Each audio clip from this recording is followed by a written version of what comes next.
Okay. Andy, Go ahead. You're on. Right on. Thank you so much, Susan. I really appreciate it. And thank you, Trey, for joining us today. I know Teresa's not there, but I want to extend a thanks to her as well.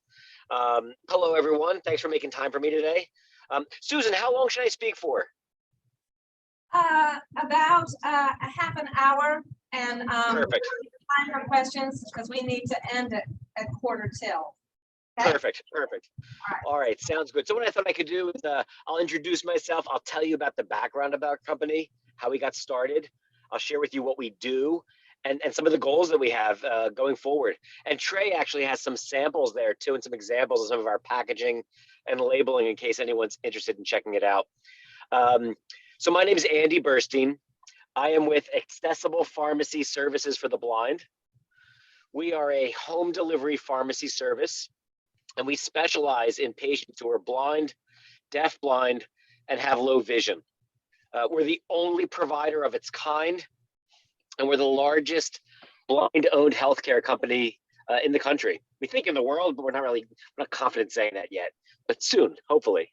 And our whole model is based upon merging accessibility in healthcare and empowering people who are blind, deafblind, and have low vision to manage their own medication and manage their diabetes and live more independently and reduce the stress and live healthier outcomes, healthier lives.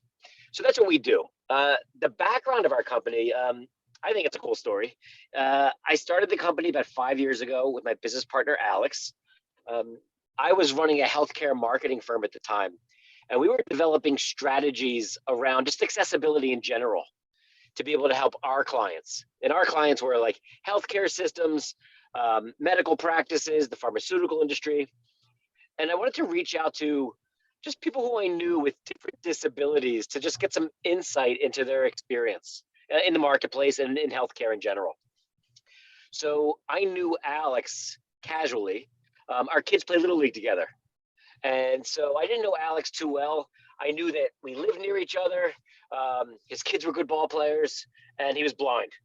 So I was like, oh, I'm going to reach out to Alex, and I can pick his brain a little bit. So I sent him an email. We met up for a cup of coffee, and I got to learn Alex's story. He was diagnosed with retinitis pigmentosa in his late teens. He went to college with the goal of being in the hospitality industry. He went to UNLV in Las Vegas. So he was taking classes. He was working part-time in the casinos and the hotels, really trying to learn the industry. But by the time he graduated, he had lost almost all of his usable eyesight. So he moved back to Philadelphia, and he ultimately earned a PhD in marketing. And he wrote his doctoral dissertation on the accessibility of the American retail marketplace for blind consumers. So here I am thinking like, oh, I'll reach out to that guy, Alex from Little League. I can pick his brain a little bit, and I'll learn a little bit more about how, the blind community interacts in healthcare. Little did I know that Alex is arguably the foremost expert in retail accessibility for the blind community in the world. And so this one-time cup of coffee started becoming a weekly occurrence. We would drop our kids off at school. We would meet for coffee. We would brainstorm different ideas. And then we would reconcile those ideas with his research.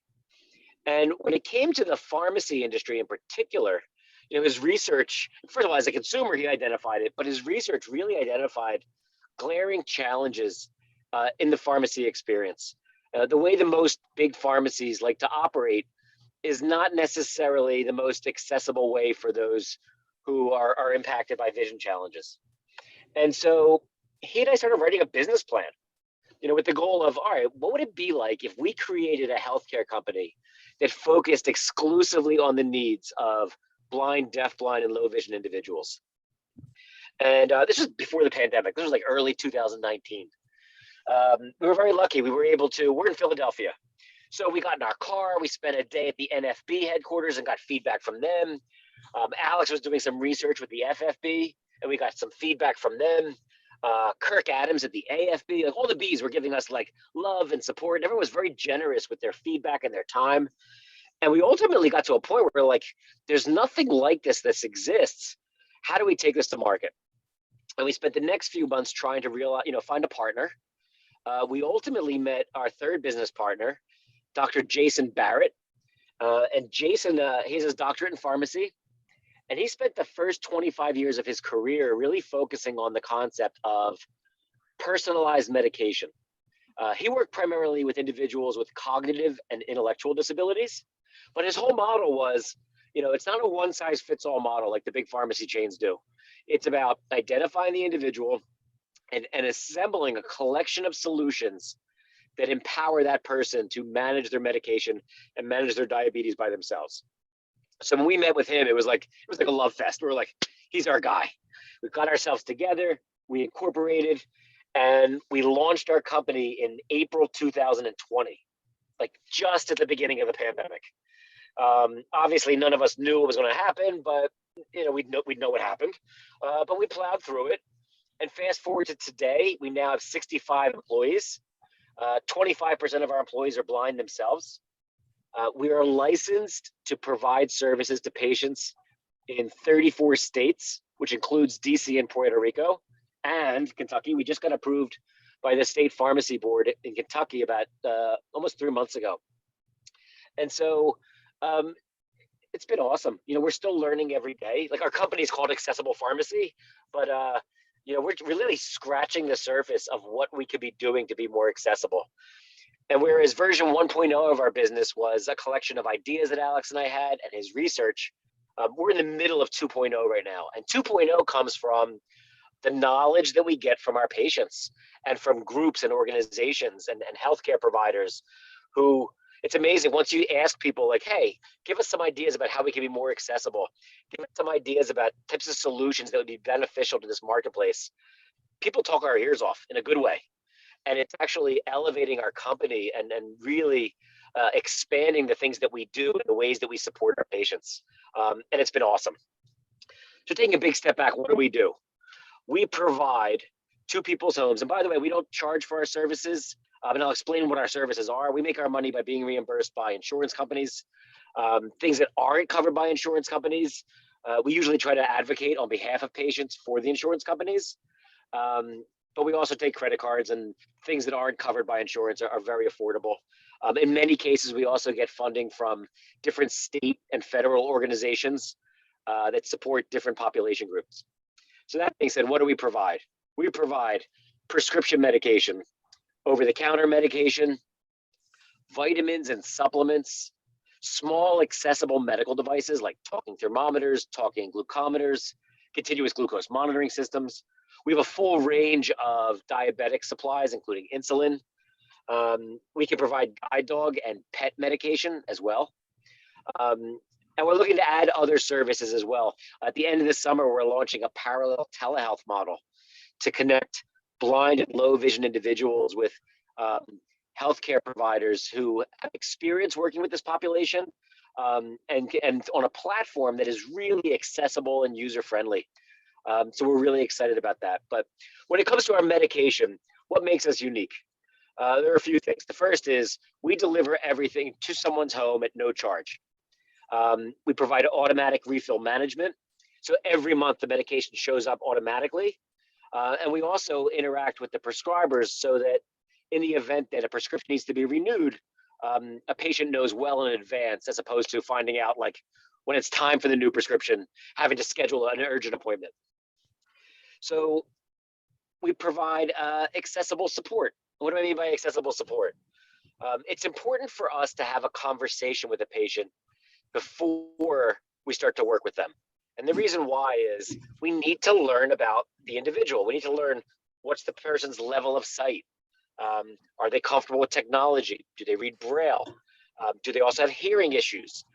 Is there a caregiver involved with them, or are they a caregiver to someone else? Obviously, we ask questions about insurance and address, and we work with most insurance companies. So we have to learn a little bit about the patient. We take that information, and it takes us usually about a day. We contact the insurance company to confirm eligibility. We may reach out to some prescribers to get some feedback from them. We have our pharmacists actually review all the vitamins and medication and things that someone may be ingesting, just to identify, quite often someone has multiple prescribers, and a collection of all the medication put together can cause unintended side effects. And there are sometimes ways to navigate that and adjust it while still achieving the outcome, the desired outcome, while minimizing or eliminating these side effects. So we'll review all that. We call the patient back, and if the patient wants to work with us, we get started. There's no fees to work with us. And at a point in the future, if someone's like, yeah, you know what? I prefer my CVS better, my Walgreens better. It's as simple as calling us and we transfer everything back. We notify the insurance companies. We notify the prescribers. We talk to the pharmacist where the medication is being sent to and update them about any changes that have occurred. And all we ask in exchange is that you share with us, why. That being said, that's accessible support. That usually happens on the telephone, but it can also happen other ways. It can happen, we are the pharmacy partner of Be My Eyes. So we can work with Be My Eyes to help to support a patient, to onboard a patient and bring them into our team, our family, but also to do things like identifying pills, identifying labels. We do home COVID testing through Be My Eyes, where we can help an individual navigate a test and understand the results. We also work with a great deal of deaf patients and deaf-blind patients. So we communicate via email, through text, and VRS. For those of you who aren't familiar with VRS, it's essentially on-demand sign language interpreters. It's a free service for those who qualify who are deaf. And it's a great way for us to more fluently communicate with a patient who has a hearing impairment. So that's our first pillar, accessible support. Our second pillar is accessible packaging. And this is a work in progress. We're always trying to find packaging that can help an individual manage and organize and utilize their medication. So for example, and all of our packaging is free. We have pre-sorted disposable pill organizers. They're different size and shapes depending on the quantity of medication, the amount of times of the day that someone may be taking medication. And Trey has samples of all this stuff that he can share with you. We have individual daily packets. It's the exact same machine that Amazon has for its pill pack. So for those of you who aren't familiar, it's basically like a 2.5 inch by 2.5 inch plastic baggie. And all the medication, vitamins, and over-the-counter meds are pre-sorted in there. So you simply have to rip off the packet and pop the pills in your mouth. It comes in a disposable dispenser box. We can either separate different boxes if they're different times of the day, or we can organize them chronologically in a strip. So there's lots of ways to approach that. We have different size and shape bottles. We have small pill bottles with child-proof lids, but we also have oversized bottles with pop-off lids for those who may have Parkinson's or arthritis. And we're actually in the process now of developing with Temple University in Philadelphia. They have their disability studies program actually develops and builds adaptive technology and adaptive devices. We're building out 2 separate pill bottles specifically designed for those with spinal cord injuries and for those who have extreme limited use of their hands to be able to gain access to the pills a little easier. And finally, we have infant medication in single liquid dose tubes. They're plastic tubes. It's about a 2-inch tube. And it's for parents who are blind so they can safely administer medication to children. And you just simply rip the tip off and squirt it in your kid's mouth. And it eliminates the stress and challenges related to measuring liquid medication for children. So that's our packaging. Our final pillar is accessible labeling. On all of the packaging, we can combine one or multiple kinds of labeling that will enable someone to understand what they're taking. So we can use a traditional text label. And by the way, we can do that in both Spanish and in English. We have a brand new large font printer. So for those who still have sight who would benefit from a really large font, we can do large font and also with different color backgrounds. So we can print black font on a white background and white font on a black background. We have we can print Braille for those who are Braille readers on packages. We have both a grade 1 embosser and a contracted Braille embosser, depending on someone's Braille proficiency. We have a collection of audio labels. So we work very closely with a company out of Florida called Envision America. They make a cool product called Script Talk. It's a very simple technology. It's been around for 20 years. They were real pioneers in this space. It's essentially a sticker with a microchip embedded in it. And what we're able to do is upload the medication information to the microchip and put that sticker on a package. and using either a free device that we can send you or a free app that you can download on your smartphone. You simply scan the sticker and it reads all the medication information out loud to you. We just started working with another audio label that uses similar technology. The company is called Way Around, and their product's called WayTag. And it's a really cool company. It was started by a woman and her father. Her father's blind. And it's essentially very similar to Script Talk. They target consumers, though. They try to sell these stickers to consumers so that people can label the food in their home. They have washable labels that you can put on clothing. And by simply scanning those labels with a smartphone app, it reads the information out loud to you. So we can now pre-label medication with those stickers. And finally, we developed, and we're still developing, a program through Apple. It's a comprehensive app designed specifically for deaf, blind individuals that originates with a sticker that we've created. And we're developing this, by the way, with Helen Keller Services. So it's been really, we've been learning a lot. We're still learning it. We're learning on the fly. Essentially, it can get scanned. It's a label. It's a tactile label. So someone who is deaf and blind can find the label on a package, scan it with a smartphone, and the information can be conveyed three ways. If the person still has sight, it appears in text on their phone. If they still have hearing, it can be read out loud through voiceover. And it seamlessly extends through Bluetooth to a Braille display, if that's how they want to get information. So we're trying to cover as many bases as possible to empower this individual to, learn about their medication. And so this is a work in progress. We're always on the quest for new packaging and new labeling. We're agnostic towards packaging and labeling. Our whole thing is what works for the patient, and we're going to learn what works for the patient, and we're going to incorporate it into our model. We're very proficient and knowledgeable about diabetes. We have diabetes specialists on staff. We're very active, and we collaborate with the University of Pennsylvania's Diabetes Education Center. So we can support patients with the continuous glucose monitoring systems, whether it's the Freestyle Libre or Dexcom, understanding insulin and the different types of insulin that are out there, different kinds of medication, how nutrition and exercise interact with managing diabetes. And similarly, that's also like a work in progress. So that's essentially what we do. There are a few other things of interest. We run a collection of educational webinars and programs throughout the year. So for example, the last one we ran was focusing on breast cancer information for blind women. And the goal was to create instructions, oral instructions for a woman who is blind about how to do a self-exam. And the background of this, without getting too deep into it, is my wife is a breast cancer survivor, and thank God she's fine. But going through the whole experience, it was very inaccessible. It's terrifying to begin with, but the materials and the information and the knowledge that we were receiving was not very accessible. And so the radiation oncologist who actually who read my wife's mammogram and diagnosed her and saved her life, we created with her a whole collection of materials specifically for women to self-examine themselves, to understand breast cancer, to understand treatment and recovery and surgical options, et cetera. So we ran a whole webinar about that. It's on our website. Our website's accessiblepharmacy.com, and it's archived. Our next event is a program we're doing with the Chicago Lighthouse and Helen Keller Services. It's focusing on eye drops.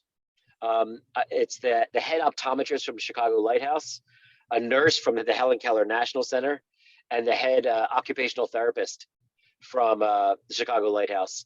And it's literally just identifying different solutions and different techniques for administering eye drops. Based upon the concept, there's no one way to administer eye drops. It's about trying to find out what works best for the individual. So our hope is let's just dump all these different strategies out there that these practitioners have learned over the years, and give some of the information so that they can learn and do it themselves. So those are some examples of some of our webinars. We have our second internship program this summer. We get a grant from the state of New York to employ blind college students through Visions out of New York City. We ran the program last year and it exceeded our expectations. So we have 2 new college interns working with us this summer. They start the middle of June. We're pretty excited about that. two other bits of information, actually three other bits of information that we're really proud of and excited about. One is, as I mentioned, we are launching our telehealth model at the end of the year. There was an article written about us last year in the New York Times, if anyone wants to read it, which is a huge thrill for us. Like, we tell our story all day long. We love our story, but hearing a journalist of the caliber of a New York Times journalist like tell our story back to us was an incredible thrill. We also won the federal government's award for accessibility in healthcare through the FCC, which sort of like caught us off guard, but really validated what we did. It was us and Apple who won. So to have the federal government acknowledge us, like this small company in suburban Philadelphia that focuses on helping blind people manage medication, was sort of blew us away. We just found out last week, we were nominated for a United Nations award for healthcare. We don't know too much about it, but obviously it doesn't get much bigger than that. So we still need to learn more. We don't know all the details yet. We have a call with them next week, but we're pretty excited about that. If nothing else, it just sort of validates what we're doing. There are solutions to help individuals who are blind manage their healthcare and manage their medication and manage their diabetes. And by just putting ourselves out there and trying to figure this out, we're taking steps to get there. We encourage everyone, if you haven't tried us out, we'd love you to try us out. Like I said, there's no strings attached. If you try us out, we'd love your feedback, good and bad.